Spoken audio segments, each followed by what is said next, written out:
dagaalkani wuxuu ku dhammaan doonaa yahuud inaysan dhulkaa deganaanin lagana adkaado. rabbi quraanka kariimka tabaaraka wa tacaala buu inoogu sheegay suuratul israa bilowgeeda rabbi wuxuu sheegay tabaaraka wa tacaala aayadaha kaga hadlay waqadaynaa ilaa bani israa'iil reer bani israa'iil waxaan gaadhsiinay oo u sheegnay buu rabbi yidhi tabaaraka wa tacaala kitaabkii lagu soo dejiyey waxaan u sheegnay tawreed ahaa inay dhulka laba goor fasaadin doonaan kor noqon doonaan wax burburin doonaan ظلمين دونان إلهي عاصين دونان الضوابط كو حد قد بدونان لتفسدن في الأرض مرتين ولا تعلن علوا كبيرا لبدا قول دولك آد فسادين دونان أي فسادين دونان مد والببلان ربي باصارا مدي هوري بلنتي مركات سميسان بلنتي ربي وقتي يدون تمادو بعثنا عليكم عبادا لنا وحان إذن كسو صاري دونابو ألا يري الضومو عيدمو خلق غيغا كمدا أيان إذن كدير دونابو ألا يري تبارك وتعالى مركاسي إذن قفصان دونان أو إذن بربورين دونان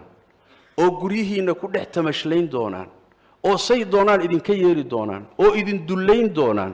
الرنكاسين وحكم عن حكمي والصعون دونابو ألا يري تبارك وتعالى أنا أحب لك بدلك حديث صحيح مسلم كوي على النبي وحده صلى الله عليه وسلم مسلمين تو waxay la dagaalami doonaan yahuuda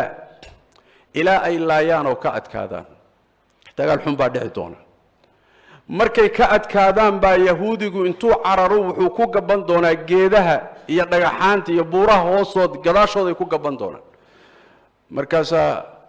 waa ilaahay tabaaraka wa tacaala mucjizaadkay ka mid tahay geedkii iyo dhagaxii uu gadaal kaga gabaday baa hadlaya wuxuu leeyahay muslimow addoonkii ilaahayow yahuudi baa gadaashayda ku gabanaya kaalay dil hal geed mooye geedaha dhammaantood iyo dhagaxaantu muslimiinta u heelinaya halka geed waa geedka la yiraahdo qarqadka la yiraahdo nabigu wuxuu sallallahu alayhi wasallam waa geedaha yahuudu ka mid yahay buu nabigu sallallahu alayhi wasallam marka waa dagaal xataa ay geedaha iyo buuruhu gali doonaan waxa laga yaabaa inaad la yaabtaan oo tirahdaan oo waa jamaadaada seebay dagaalka uga galaysay u hadlayaan oo imisaa sugan oo jamaadaad hadlay mid kale soo ma ogid